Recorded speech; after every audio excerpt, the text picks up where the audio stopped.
mieloide y linfoide. El linfoide es para los linfocitos T y B, que nacen de una misma estirpe linfoide.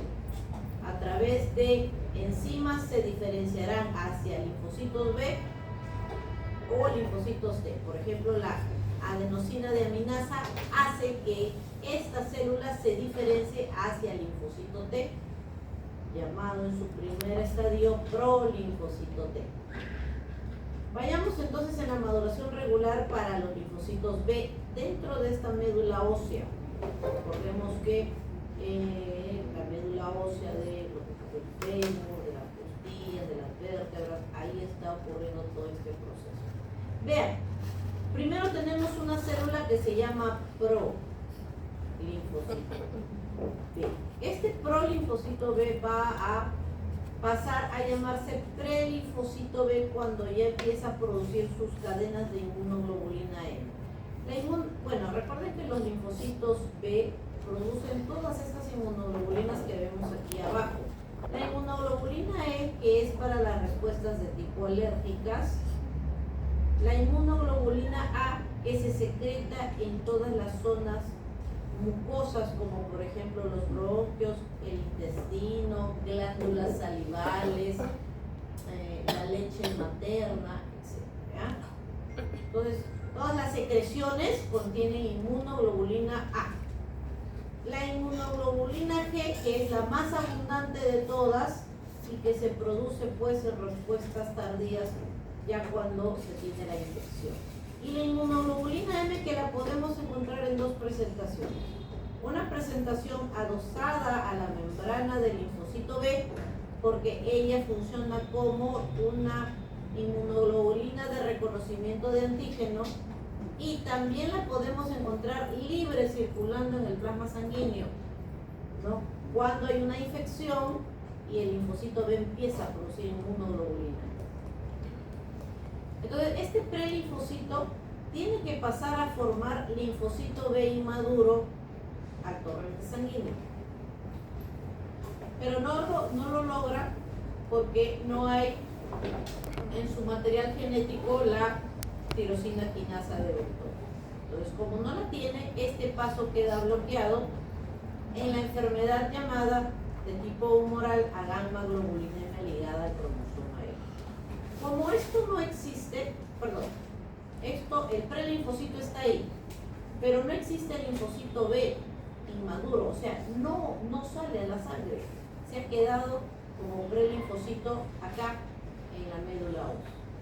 Entonces comprenderemos que no vamos a encontrar dosaje de linfocito B en sangre, o será muy bajo, y tampoco vamos a poder dosar inmunoglobulinas, porque no existe linfocito B que va a madurar hacia célula plasmática, que no va a producir inmunoglobulina G, y el inmaduro tampoco va a madurar para producir estas inmunoglobulinas, ¿ya?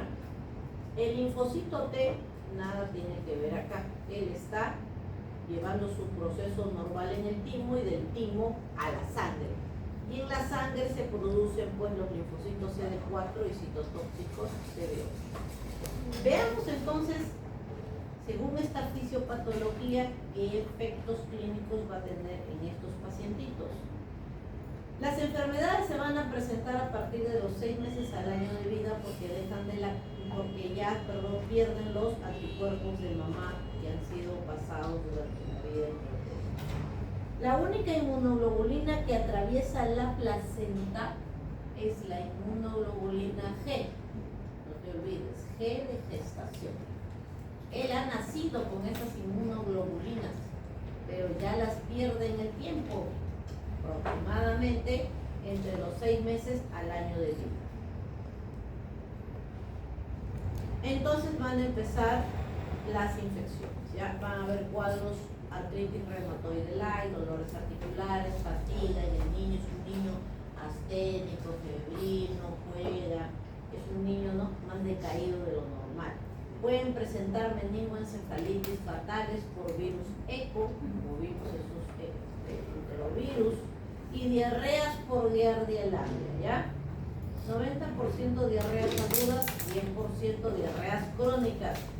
que posteriormente generan pues síndromes de mala absorción. Esta es la guía de Alange, ¿ya? Acá vemos una mucosa de un niño infestada de ese protozoa. Muy bien, ¿qué más? ¿Qué más podemos deducir de este cuadro clínico entonces? Sexo masculino, edad infantil, valores de inmunoglobulina G sérica inferiores a 200. No vamos a encontrar, o está bien bajita, menos de 200. La inmunoglobulina A y la M indetectables. No hay linfocitos B. Cuando a ti te hacen el hemograma, ahí te sale leucocitos, neutrófilos, tanto porcentaje. Los linfocitos tienen un promedio del 15 al 30%. Pero de ese porcentaje de linfocitos solo será de linfocitos B. No habrá ahí, si usted pidiera recuento específico de linfocitos B, o no hay, o son muy bajitos. Células plasmáticas definitivamente no vas a encontrar, porque esos pacientes no maduran, ¿no? O sea, o muy poquitos podrían haber, pero la mayoría es que no tienen. La inmunidad por células T es normal, ¿ya? Es normal. Entonces estos niños tienen infecciones recurrentes, neumonías, otitis. Viene, señora, ¿por qué no trae mi edad? ¿Cómo? ¿Otra vez? ¿Cuarta vez otitis, señor? Usted no lo cuide, le gritan a la mamá. No es que ya sospechan. Cuando leas, ya están establecidas sospechas diagnósticas de inmunodeficiencias primarias. ¿Cuántas neumonías tiene? ¿Cuántas otitis le da al año? Las diarreas persistentes con las que llega el niño a la posta, ¿no? Entonces, ya te debe hacer sospechar de que ese niño no es normal y que se enferma cada rato en el año. Entonces, hay que derivarlo para descartar por sospecha de este síndrome de Richter, ¿ya? Ahí tienen un cuadro comparativo de las inmunodeficiencias, que son varias. Para esta clase, la agamma-globulinemia BA, inmunoglobulina A, G y M disminuidas, respuestas de anticuerpos disminuidas, linfocitos B bajos o ausentes, linfocitos T son normales, ¿ya? Recuerden que los test cutáneos son respuesta del linfocito T, hipersensibilidad de tipo 4, va a estar normal, ¿no? Entonces usted le hace test cutáneo, va a estar normal.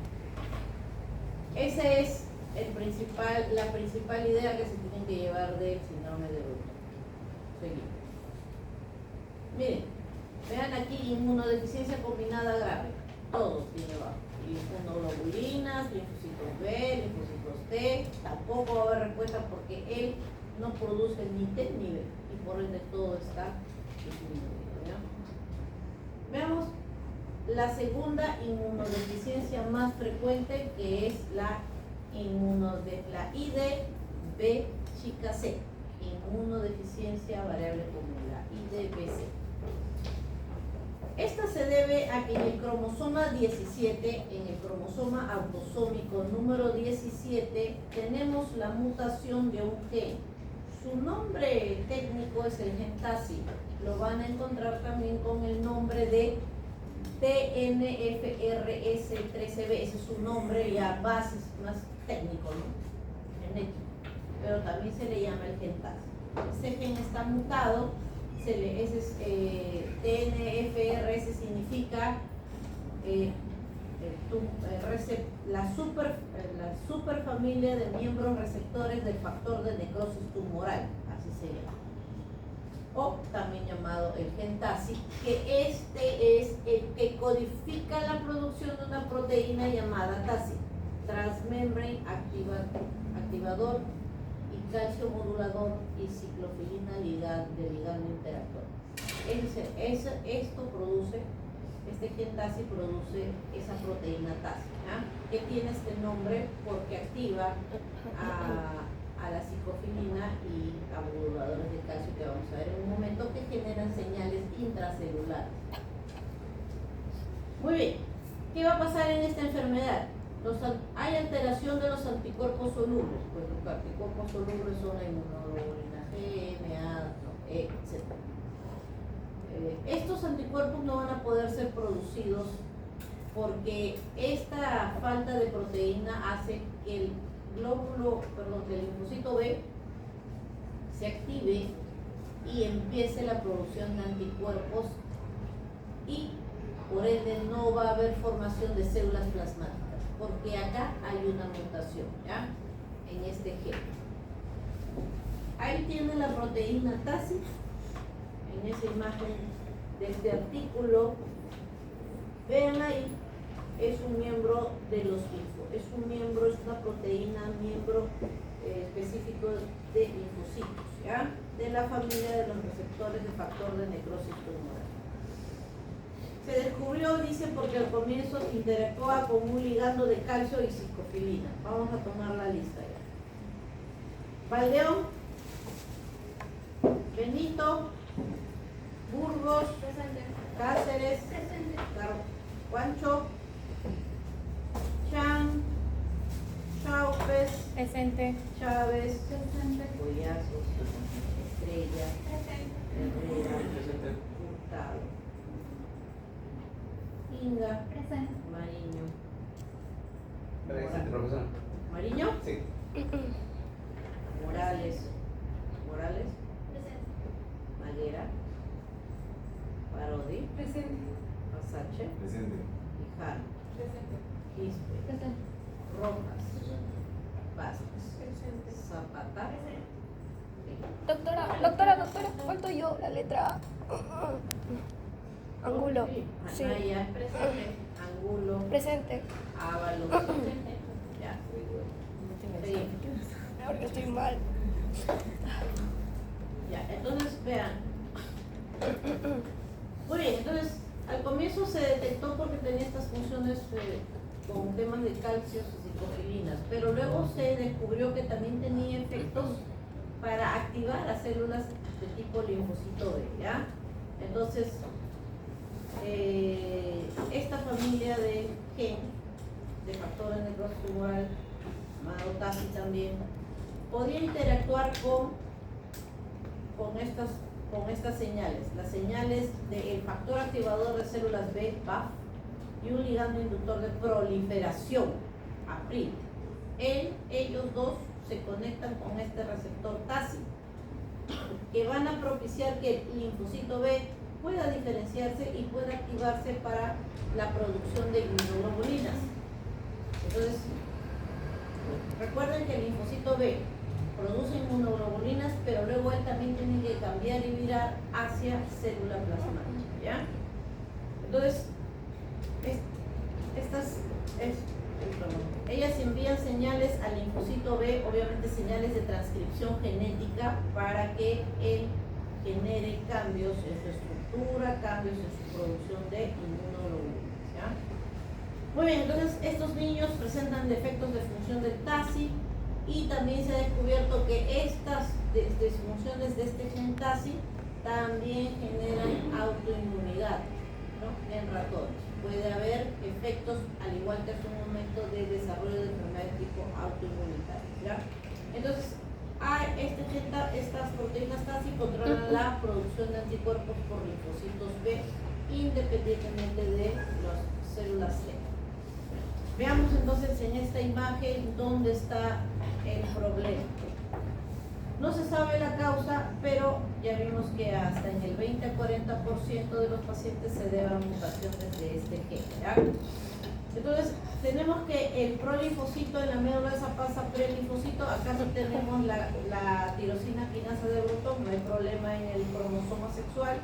Se convierte en linfocito B inmaduro, que en su membrana va a presentar siempre sus anticuerpos M1. Ahora, él tiene que, después que se le presenta el antígeno, debe empezar a producir las inmunoglobulinas, pues, ¿no? La M, la G y la A, porque esta es para un tema de alergias, ¿no? Pero no puede. Cuando se une con el ligando CD40 y lo tiene que activar, el material genético en su cromosoma 17 está mutado y no tiene esa posibilidad. Por eso acá les ponen un IDBC, o sea, inmunodeficiencia variable común, donde hay un bloqueo en la producción de las inmunoglobulinas M, G y A. Es incapaz de madurar hacia célula plasmática, por ende, y jamás va a producir inmunoglobulinas de tipo G, por ejemplo. Entonces son bajas, pueden estar ausentes o pueden estar pues menos de 500, ¿ya? La inmunoglobulina M y la inmunoglobulina A pueden tener valores variables. Por eso se llama variable común. Muy bien, estos niños entonces, al igual que los anteriores, como es inmunodeficiencia humoral, de igual, estafilococos, neumococos, hemófilos, enterovirus, diarreas, mala absorción, diarreas poliardialambia, diarreas por todo les puede dar. Los niños juegan en la tierra, se meten el lapicero a la boca, no se lavan bien las manos, por eso están tan propensos a cuadros diarreicos, también se microaspiran y les da neumonía. La flora bacteriana pasa a los senos, les da sinusitis a repetición, neumonías a repetición, bronquitis a repetición, hemófilos a repetición. Entonces generan cuadros respiratorios, gastrointestinales de forma repetitiva, ¿ya? Muy bien, y tienen alta incidencia de enfermedades autoinmunitarias, como se vio en los ratones de laboratorio también, en ese artículo presentado anteriormente. Como tienen enfermedades autoinmunitarias, pues pueden tener anemias perniciosas, donde hay ataque hacia las células parietales boxínticas productoras de ácido clorhídrico, va a haber acloridia gástrica, y si hay acloridia, tienes más riesgo de cáncer de estómago. Pueden tener frecuencia de linfomas, sarcoidosis, etcétera, etcétera, ¿ya? Con tratamiento pueden llegar a vivir igual. Se les pone pues el reemplazo. Entonces, voy a estar positivo ese caso. Bueno, pero lo aprovecharemos. Entonces, esa es la inmunodeficiencia variable común. Hay otra, por ejemplo, hay otra inmunodeficiencia que es la hiper-IgM, ¿ya? Hiper, o sea, tiene demasiada inmunoglobulina M. Acá. Hiper-IgM, ¿dónde está? Acá. Resulta que estos pacientes tienen un déficit para, después que se les presenta el antígeno, necesitan generar inmunoglobulinas de tipo G, A, o liberarlas al plasma sanguíneo. Pero en estos pacientes no pueden hacerlo porque necesitan una proteína que está mutada en un cromosoma, porque en este caso la CD40 tiene un defecto de producción en el cromosoma del linfocito B, no hace buena conexión con este ligando CD40. Y como este linfocito B tiene esta proteína mutada y no hace buen contacto con el CD40, nunca hay producción de inmunoglobulina G y de inmunoglobulina A. Por lo tanto, lo único que puede producir es inmunoglobulina E. Estos pacientitos son los síndromes de hiperinmunoglobulina M. Entonces, es una inmunodeficiencia, pero como ven acá donde está, hiper-IgM, ¿no? Tienen IgG bajo, IgA bajo, pero IgM alto. Solo producen inmuno, es insuficiente, ¿ya? Linfocitos B normales y los T también normales. Pero bueno, para el examen solo la inmunodeficiencia variable común y síndrome de Bruto. Inmunodeficiencias celulares. El síndrome de Dior es la inmunodeficiencia celular más estudiada, más común. También se debe a la mutación de un cromosoma autosómico, que en este caso es el 22, en el brazo largo del cromosoma. Miren, hay delección de este alelo y eso genera la mutación de este gen, ¿ya? Eso va a tener un efecto en este embrión en formación, porque no va a poder producir el tercer y cuarto arco faríngeo. El tercero y el cuarto arco faríngeo, que a su vez tienen la función de procrear ciertos órganos en este embrión. Esta mutación, mira lo que dice acá, suele ser esporádica. Es la mala suerte de ese bebé, de la nada. así le tocó a él, se le delectó ese cromosoma 22, ¿ya? Ese gen en el cromosoma 22. Muy bien, entonces vamos a ver estos arcos faríneos, tercer y cuarto arco faríngeo. Entre la quinta semana, séptima semana tenemos la formación de los arcos faríneos, ¿ya? Entonces miren, el tercer y cuarto arco faríngeo, acá tenemos desde su versión en la zona dorsal, en la zona ventral,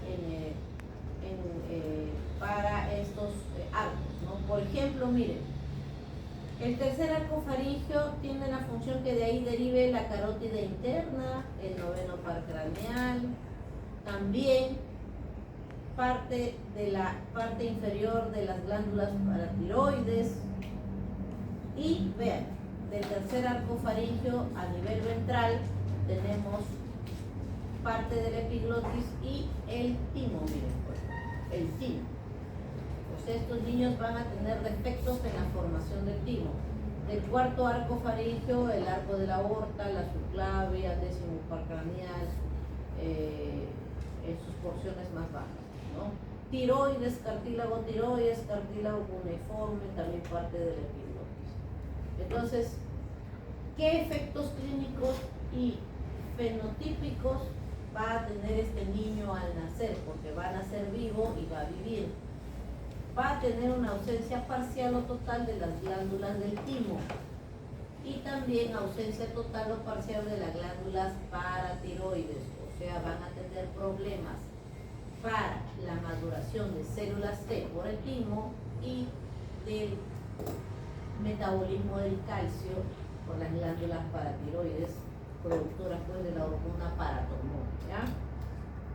Físicamente, fenotípicamente, fases con micrognatia, o sea, una quijada, ¿no?, bastante pequeña, hipertelorismo, implantación de pabellones auriculares bajos, como muestra acá esta imagen de este artículo, ¿no?, de cardiología, porque ellos también nacen con alteraciones cardiovasculares, porque hemos visto que de los arcos faríngeos se derivan vasos importantes, ¿no?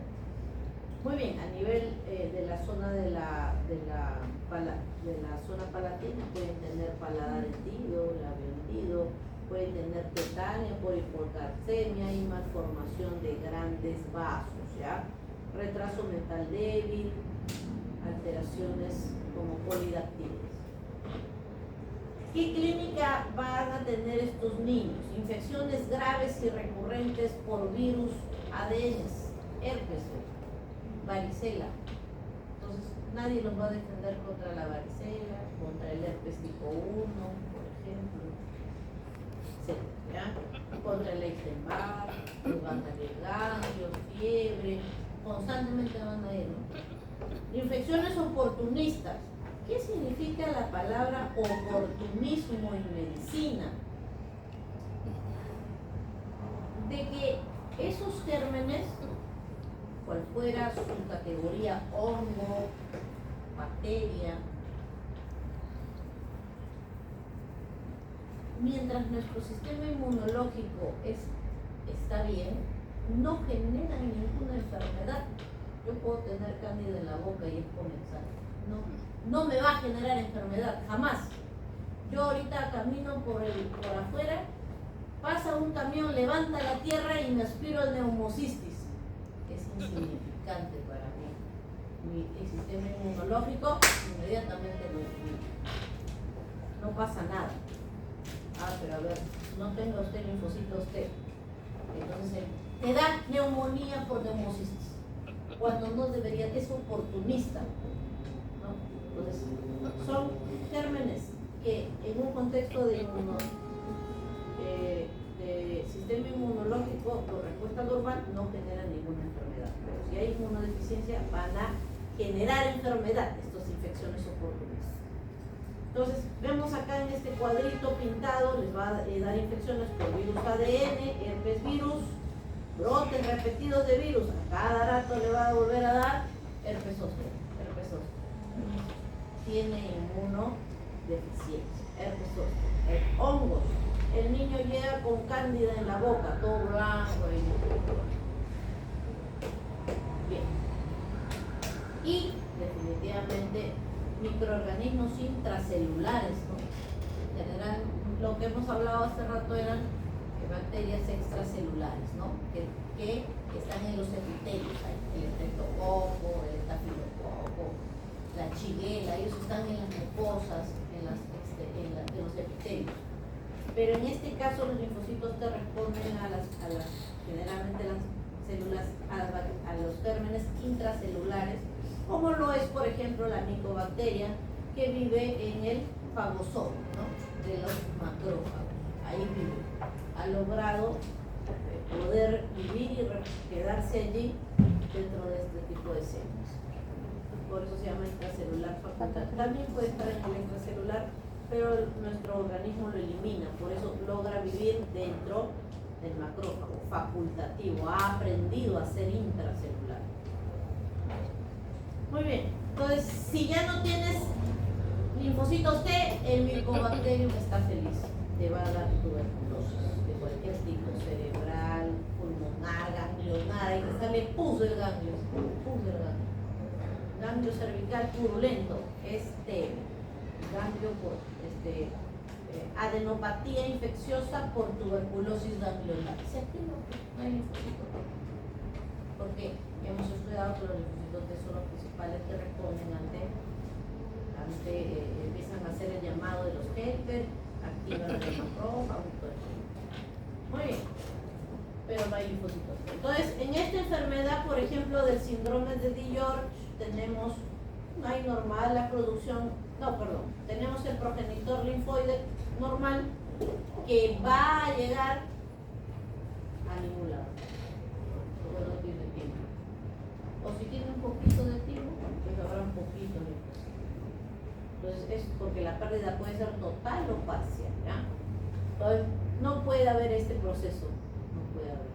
Entonces, y si hay un poquito, ahí pues se va a crear. Entonces pasa de prolinfocito en linfocito T y ya no hay síndrome de George, le ponen acá de que ya no puede salir al torrente sanguíneo porque no hay timo, pues no hay maduración del linfocito, ¿no? Entonces no vas a dosar linfocitos T, o si los dosas son muy bajitos, ¿ya? Entonces, ¿y qué está sucediendo si no hay linfocitos T? No hay quien le muestre, no hay quien le presente el antígeno de este tipo de infecciones como la cándida o el virus herpes. No hay quien le muestre el antígeno al linfocito B. Entonces, si no hay presentación de antígeno porque no hay linfocito T, no habrá activación del linfocito B. Y si no hay activación del linfocito B a través del CD40 ligando con su proteína del linfocito B, entonces no hay producción de inmunoglobulinas. Pasa eso. Los linfocitos B son normales en el torrente sanguíneo, pero no hay dosaje de linfocitos T, no hay, claro que no va a haber respuesta cutánea porque no tiene linfocitos T y no hay activación de linfocitos B porque no hay linfocitos T. Eso ya es con respecto a las inmunodeficiencias. Ahora vayamos a ver a las secundarias. Ya hemos dicho que es mucho más frecuente que las primarias, ¿ya? Hemos dicho también que las principales causas son las iatrogénicas en países desarrollados y las malnutriciones en países en vías de desarrollo. Hay muchas causas, estas son las principales. Veamos otras causas importantes. El ser muy anciano es una condición fisiológica. Tener 80 años no es una enfermedad. Tener 75 años no es normal. A eso nos ayuda a todos. Pero ya nuestro sistema inmunológico no responde de la misma forma. Entonces la edad es una condición fisiológica. No es lo mismo operar a un abuelito de 75 o de 80 años a operar a un joven de 23 años. El corte se va a infectar más probablemente en el de 75 y en el de 23, ¿ya? Para que entiendan. O el abuelito lo operas y le da neumonía. Al joven de 23 lo operas y al día siguiente que le dio neumonía. Entonces, es una condición real de que estás inmuno. Entonces, mucho cuidado los abuelitos. Papá, no te estés cortando, no te estés exponiendo a otras personas que estén con tos, porque tú ya tienes baja tus defensas. El estrés baja las defensas, por eso llegan a consultorio. Doctora, ¿por qué me han salido estas ampollas en la frente? Herpes zóster. Se le activó el herpes. ¿Le ha dado gripe? Sí. Ay, te baja, bueno, las infecciones bajan las defensas. Te estresaste, si he estado demasiado estresado porque tuve un problema económico, mi familia, qué sé yo. Ay, ese fue la cosa, el estrés. El estrés baja completamente y hace que broten enfermedades o estás más susceptible a que te enfermes, ¿ya? Y luego vienen las condiciones ya de enfermedades.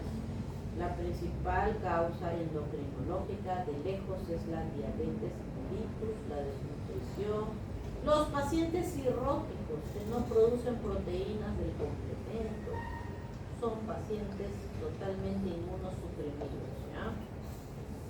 Los pacientes renales, los pacientes con enfermedades hematológicas, leucemia, linfomas, los mielomas que ocupan la médula ósea y disminuyen la producción de glóbulos blancos correctos, la esplenectomía, que te saquen el vaso, ¿no? Porque tuviste un traumatismo, porque tienes una enfermedad autoinmunitaria como púrpura, por ejemplo, y te sacan el vaso. Te quedas sin los macrófagos del vaso. Recuerden que el órgano que primero detecta ahí los gérmenes que ingresan desde los ganglios es el vaso. Si el ganglio no lo contiene, pasa de la linfa, pasa a la circulación venosa general. Y de la circulación venosa general, el primer lugar que los tiene que eliminar es el vaso. Repito entonces, tú te infectas. El germen puede estar en ese tejido, en el epitelio de ese tejido. Ruega de que no se meta a la linfa. Si se mete en la linfa, te va a salir ganglio. Y si el ganglio no lo puede contener, va a viajar por toda la linfa hasta la circulación venosa, hasta la circulación sistémica. Y si no tuvieras vaso, tienes más riesgo de que hagas una septicemia o una infestación generalizada porque no tienes vaso. ¿Ya? Muy bien, las enfermedades de tipo autoinmunitaria, donde tenemos disminución de complemento, ¿no? Lupus eritematoso, etc. Los cánceres, las infecciones como el herpes, el VIH, los fármacos, primera causa en el primer mundo, ¿ya? Inmunosupresores, los patentes. Entonces, esto te debe de hacer pensar que no es lo mismo, por ejemplo, tratar de neumonía a una mujer que tiene lupus y que encima usa inmunosupresores. Que no es lo mismo operar, si llegarás a ser cirujano, a una mujer que tiene artritis reumatoide y que toma glucocorticoides como prednisona, por ejemplo, que toma metrotexate, que inactiva pues a estas células blancas, ¿no? Y señora, te vamos a operar, pero usted tiene alto riesgo de que su herida se infecte. ¿Acepta? Sí, sí acepto, ya. No, no quiero, me da miedo, entonces ya. Pero para eso estudias, para que tú sepas los escenarios a los que tú te vas a enfrentar con tus pacientes. Entonces, es altamente probable, señora, que su familiar sea hospitalizado, su hermana, sí, tiene una neumonía, está grave, y tiene lupus, señora. Tiene un pronóstico de mucho cuidado. Puede ser que la neumonía pueda ser muy severa y pueda ganar. Así que prepárese. Entonces, todas estas cosas generan pues inmunodeficiencia, ¿ya? Los inmunosupresores también. Los politraumatizados y los grandes quemados también, que están en cuidados intensivos, tienen gran inmunodeficiencia, ¿ya? Y los agentes ambientales como las radiaciones, ¿no? Y también los pacientes que están en quimioterapia. Inmunodeficiencias de tipo secundarias. Acá, por ejemplo, les muestra este cuadro de Robin. El mecanismo para algunas inmunodeficiencias que hemos mencionado. Por ejemplo, si te da una infección por el VIH, el problema suscita en que vas a perder linfocitos T. Linfocitos T. ¿Cuál de los linfocitos T? Los naturales, los CDH, los CD4, principalmente los TCD4. Porque el virus va a infestar intracelularmente a estos linfocitos T, a los helper, ¿ya? Y ahí vamos a estudiar la fisiopatología. La irradiación y la quimioterapia en los pacientes con cáncer. Entonces, por ejemplo, te detectan cáncer de colon. Señora, usted tiene cáncer, joven, usted tiene cáncer de colon, le vamos a operar y después tiene que pasar a quimio y radio. Cáncer de mama, los principales cánceres en el Perú. Cuello uterino en la mujer, protéjase usted. Porque nosotras no tuvimos la oportunidad de la vacunación que tienen estas nuevas generaciones. La principal causa de muerte por cáncer en este país, en la mujer, es el cáncer del cuello uterino. ¿Y qué te lleva a pensar eso? Relaciones sexuales sin protección.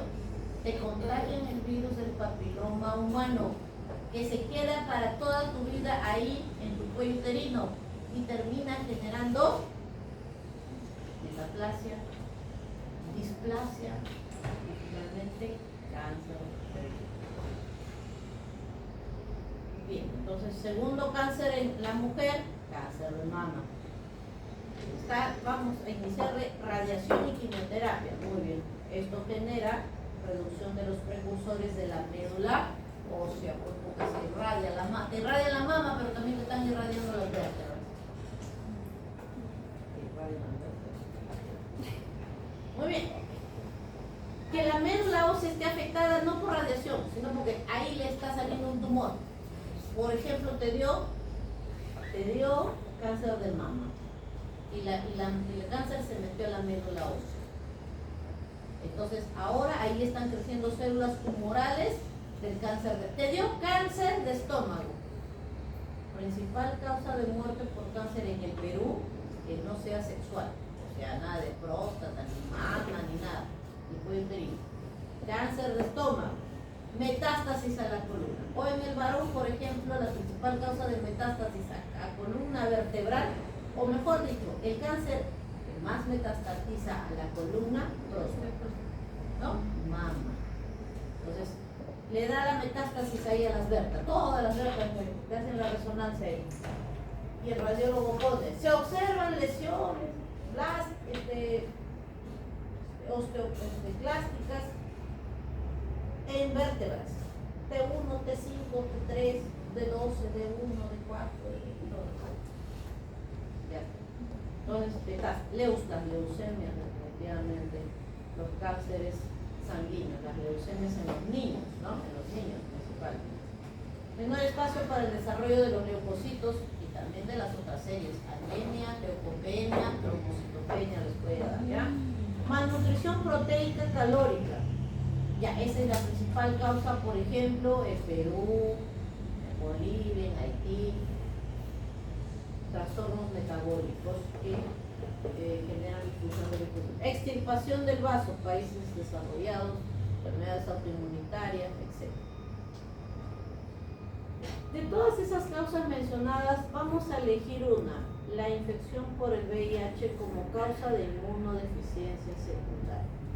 En este país son la malnutrición, ¿no? Y si no hay malnutrición, infecciones por el VIH. ¿Quién genera el VIH? Un virus de tipo que tiene ARN. Usted ya sabe cuáles son las bases nucleóticas del ARN, ¿ya? El ARN. Se llama retrovirus, ¿ya? Retrovirus y de la familia Lentiviridea. Ya vamos a ver por qué es retrovirus, ¿ya? Pero quédate con esa idea del retroceso, hacia atrás, retrovirus. Muy bien, y pues ya en el año 84 se demostró que él era el causante de una etapa diagnóstica llamada SIDA, ya sea el síndrome de inmunodeficiencia adquirida, así le habían puesto. El principal que vamos a estudiar ahora en nuestra clase es el tipo 1 hay varios subtipos filogenéticos MNO, nos interesa el M. M de main o mayoritario, dentro de ellos hay subtipos y el subtipo A es prevalente a nivel mundial, acá en la China, en la Conchichina, en todo lado. Y el tipo B más bien es más frecuente en Europa y América.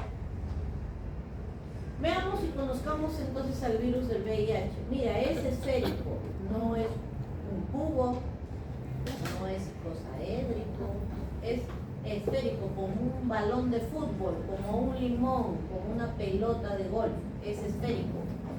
Y tiene incrustado, mira, como hisopos en la membrana. Esos hisopos que están en la capa de fosfolípidos son las proteínas. GP120, que sería la cabecita del hisopo, y la GP41, que sería el palito. ¿Ya? Esas son sus glucoproteínas de membrana, que están incrustadas en esa bicapa de fosfolípidos que ha adquirido de su célula huésped, en este caso es el linfocito T CD4. Tiene dos copias en su interior de ARN.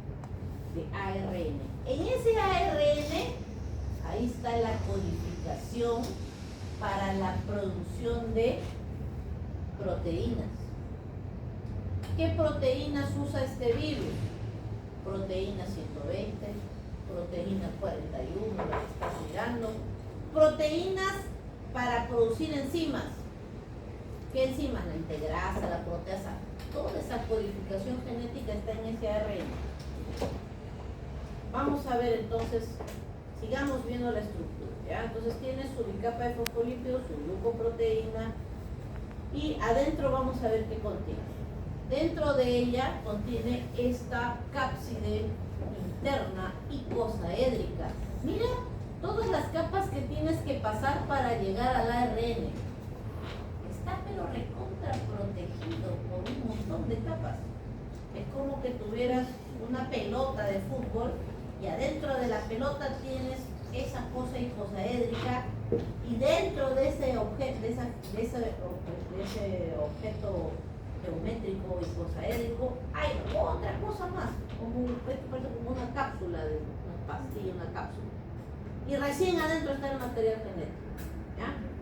Entonces, esto de aquí es la cápside, mira. La cápside, también llamado nucleoide por otros libros, la matrix o core o la cápside icosaédrica, cada una está hecha de distintas proteínas. Entonces, esta más superficial está formado por la proteína P17. ¿Y dónde está esa codificación? En este material. La proteína P24, que forma el nucleoide aquí, que adentro de él ya está el material genético, ¿ya? Muy bien, entonces tenemos estas tres capas. Vean, estos son los genes que van a producir las distintas proteínas. Por ejemplo, las de M son las genes de envoltura para la GP120 y para la proteína 41. El gen GAT, que produce este tipo de proteínas de envoltura interna, y las gen POL, que forman a la integrasa, la proteasa y a la transcriptasa reversa, ¿ya? Veamos aquí el ciclo vital del virus. Entonces, para producir la inmunodeficiencia, en este caso sería como una inmunodeficiencia de células T, o sea, celular, donde no van a haber linfocitos T, como no lo había en el síndrome de Digeorge. O sea, el Digeorge y el VIH se comportan iguales, solo que tienen causas distintas. Una es inmunodeficiencia primaria, porque no tiene timo, y esta es inmunodeficiencia secundaria, porque no va a haber linfocitos T, porque se van a ir desapareciendo por el virus, ¿ya? Van a ir disminuyendo en número. Entonces, vean, esta proteína GP41 y GP120 primero se va a unir a un receptor del linfocito T, que es la proteína, el receptor del CD40, pero no es suficiente para que el virus ingrese. Necesita una proteína correceptora, que podría ser, porque hay dos tipos, la CCR5 y la CXCR4, ¿ya? Algunas células del sistema inmunitario expresan la CCR5, otras expresan la CXC4R, macrófagos, porque no solo infesta al linfocito T, ya, infesta a los macrófagos también, infesta a los linfocitos TCD4, infesta a los monocitos también. Entonces, tiene tropismo por este tipo de células, ¿ya? TCD4, monocitos, los macrófagos, células derivadas de macrófagos, ¿no? Los que ya conocemos, ¿no? En la piel, la Angerman, en el hígado Kupffer, en el cerebro, porque también se reproducen en el cerebro, la microglia. Entonces, todo donde haya linfocitos T o macrófagos, ahí se puede replicar. Entonces, no es suficiente porque ahora tiene que unirse a este correceptor. Recién allí es como si necesitara doble llave esa puerta. Meto primero una llave, pero no se abre la puerta. Ahora ingreso la otra llave, que sería la unión con el correceptor, y recién voy a poder abrir la puerta. Y entonces recién el virus va a poder ingresar. ¿Cuál es la importancia de hablar de este correceptor? Porque ese correceptor, o la ausencia de ese correceptor, generó la cura de un paciente que tenía VIH, que fue el primer paciente en la historia del mundo que se curó virtualmente del VIH, el paciente de Berlín, llamado, ahora ya sabemos su nombre, ahí está Timothy Reina. A él le hicieron un trasplante de médula ósea con una mutación genética de ese correceptor. Pero bueno, vamos a ver, hay que ponerle el correceptor, a ver si no entra. Y efectivamente, le pusieron con mutación del correceptor CCR5. Y entonces el virus sí se unía a la GP120 con la proteína del linfocito TCD4, pero no podía unirse porque no existía en la membrana el correceptor. Entonces no podía ingresar. Y los linfocitos ya no eran infestados ya por el virus. Sí, pues entonces fue por primera vez se pudo demostrar la curación de la infección. Pero igual se murió. La historia no tuvo un final feliz. Ahí está el paciente, se murió porque le dio leucemia o linfoma, no recuerdo, pero se murió de un cáncer asociado al VIH. ¿Ya? Si hubiera vivido, entonces quizás se hubiera sabido, ¿no? Demostrado, porque tenían que seguirlo, ¿no? Para ver si el virus no aumentaba. Bien, ahí tenemos los pasos. Ahora sí presten atención, ojo, pestaña y ceja. A esta clase acaban 3:30, pero no sé. Bien. Acá sí todo, olvídense ya de tu mamá que te dijo que saques el pollo de la red y no lo sacaste y podrías calentar. Olvídate, que tu enamorado no te ha respondido tu mensaje de buenos días y ya tienes que a llamarle la atención. Olvídate ya, acá presta atención, ya. Este es el punto que te va a faltar para probar con B. Vamos a ver. Entonces, dice así. Acá está el virus, ya hemos entendido de qué está compuesto, entendemos que es GP41, que es GP120, se une a su proteína CD4 y ahora se une a su correceptor, CCR5 del linfocito TCD4, y eso ayuda a la unión de esta anticapa de fosfolípidos con esta para que inyecte su material genético. Hemos dicho que es un virus de tipo ARN. Adentro de aquí no solamente está el ARN, sino está sus proteínas enzimáticas, que son 3. La transcriptasa inversa, la integrasa y la proteasa. Son 3. La maquinaria enzimática, 3. Entonces, no solamente le inyecta el ARN, sino le inyecta también las enzimas que van a estar acá en el citoplasma, ¿ya? Entonces, mira, este virus se llama reverso porque nosotros generalmente en el dogma de la biología es que producimos o transcribimos ADN hacia A RN, y la RN sale para generar la producción, perdón, acá el citoplasma para la producción de proteínas.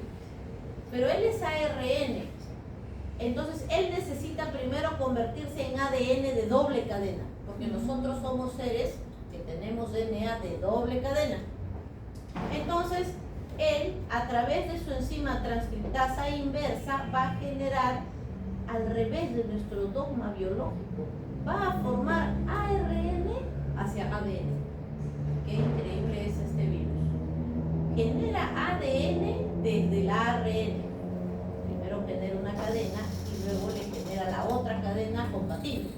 Y así ya tiene ADN que puede ser ingresado, integrado. Entonces, viene la enzima integrasa y corta al ADN en algún sector, así a la mitad. ¡Guau! Y viene este ADN viral, que es un ADN viral, y se acopla a nuestro ADN celular. Por eso se llama transcriptasa inversa, porque va a generar ADN desde ARN. Ya, por eso es un virus retrovirus. Y la integrasa, pues, integra su ADN transcrito a nuestro ADN. Y por eso se llama integrasa, integra, ¿ya? Muy bien, integración del provirus en genoma de la célula anfitrión. Ahora sí, hay señales que lamentablemente activado por citoquinas para que él transcriba, pero ahí también se transcribe su información del virus, pues bien vivo es un parásito. Entonces se transcribe ARN del virus. ¿Qué va a transcribir ahí? Estas proteínas, la GP, sí, la proteína 120, la 41, la 17, todas esas. Las proteínas para las enzimas. Y luego la tercera que va a actuar acá en el citoplasma es la proteasa, que va a empezar a cortar a las proteínas, ¿no?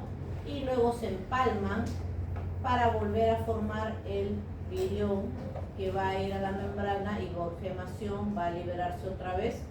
Y aquí no está, pues está haciendo uno, está produciendo miles hasta que la célula explota y salen todos los virus, salen los corrientes sanguíneas, ¿no? Y explota este pobre linfocito. Profesora, buenas. Disculpe que le moleste, venimos de Vive Continental. No sé si podría darle 2 minutos. Me das a mí menos de 10 minutos, termino mi clase y te dejo de tiempo, ¿ya? Listo. Entonces, vean aquí, imaginemos, dice, infección de tejidos mucosos. El VIH puede entrar, pues, principalmente por las relaciones sexuales, ¿no? Puede ser esto la mucosa vaginal, peniana, puede ser la región anal, porque son formas de infestación, o bueno, pues hablemos de la sangre, no ingresa el virus a la sangre, a través de transfusiones sanguíneas.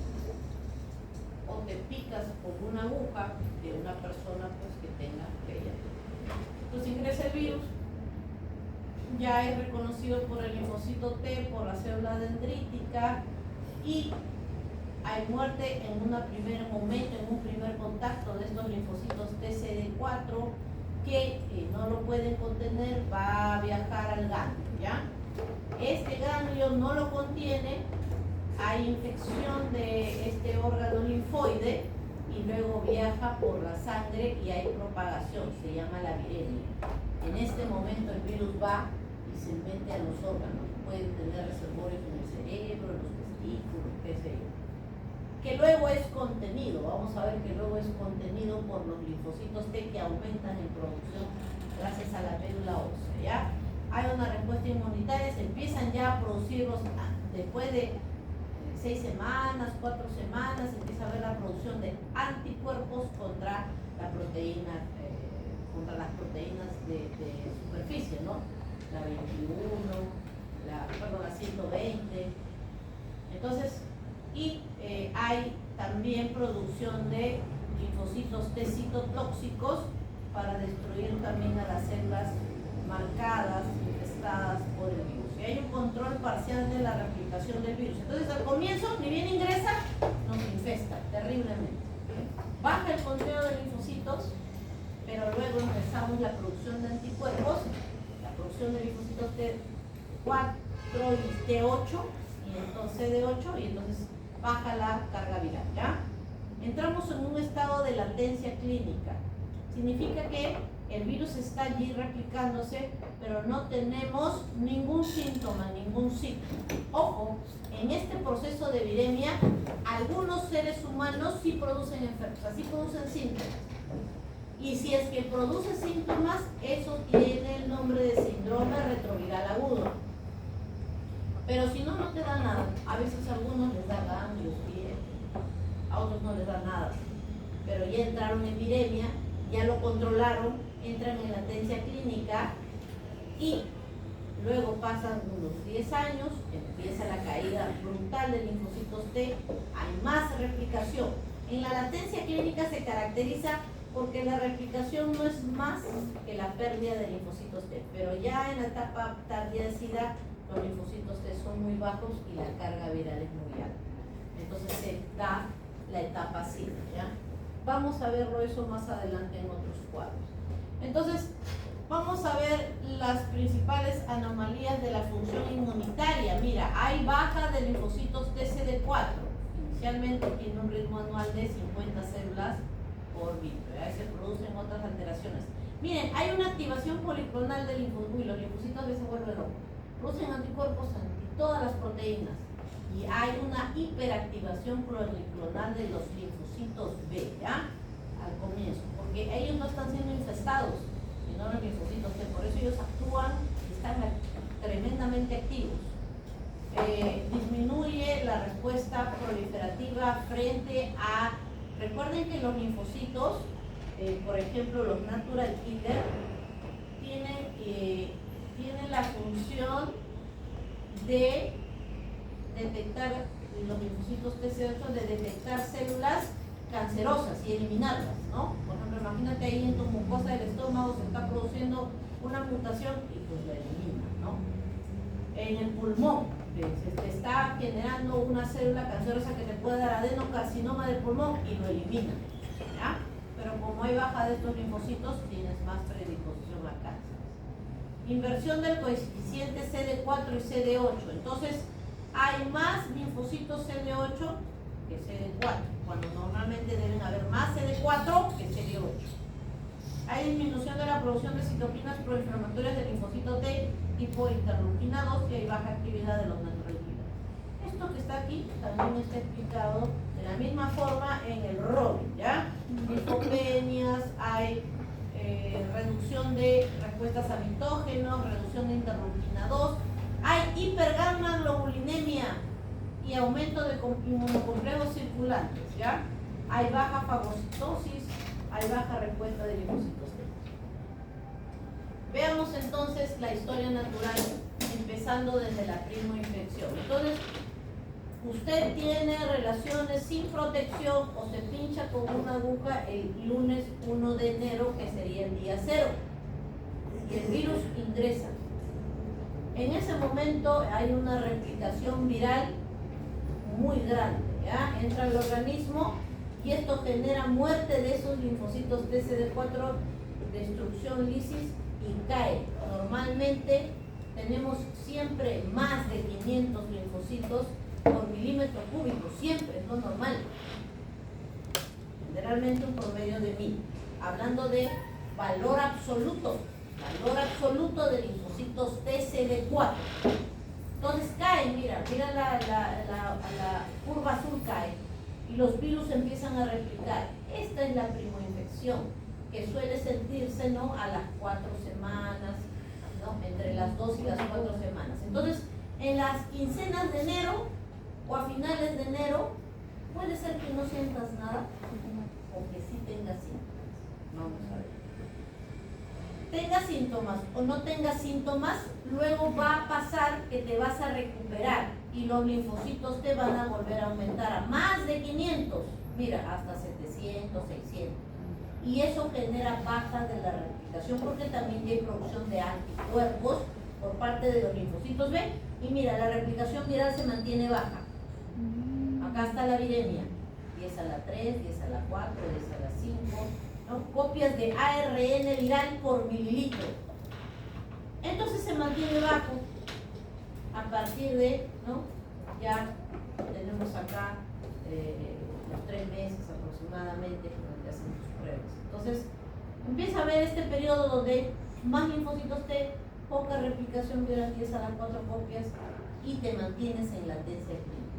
¿Ya? Con una situación de inmunodeficiencia marcada por debajo de 500 linfocitos TSD4, ya empiezan a notarse enfermedades oportunistas, ¿ya? Por debajo de 200, perdón, ya empiezan a verse problemas y por debajo de 200 ya vienen las enfermedades oportunistas, eso lo vamos a ver más adelante.